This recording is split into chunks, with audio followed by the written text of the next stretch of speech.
I'm 65 years old, but 45 years ago in 1979, my life almost ended.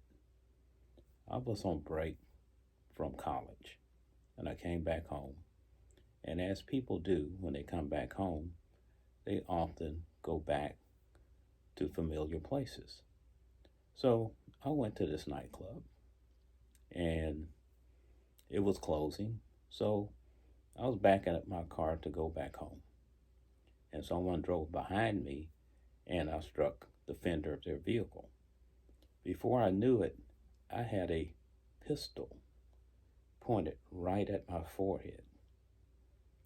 My life could have ended right then. But one of my relatives talked the guy down and said, "You don't want to do this, man."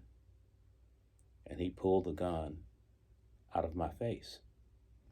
But think about it. I was 20 years old. My life would have ended right then, right there at that moment.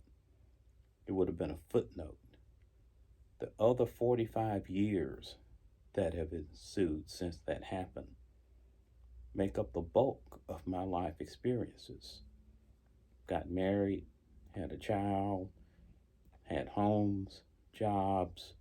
I've written books like this one, One Eighth of a Man, Hate for the Skin I'm In. But it could have been over right then. And that's why I say, young people, be careful.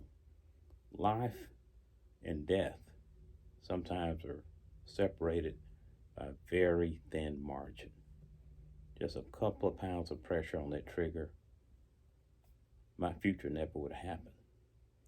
So I say this to all young people and especially to young black men who are dying in so much quantity that it's hardly even newsworthy anymore. Value your life. And if you're trying to move forward, it's hard to move forward when you keep going backwards to the same places and around the same people. Sometimes you have to make a clean break.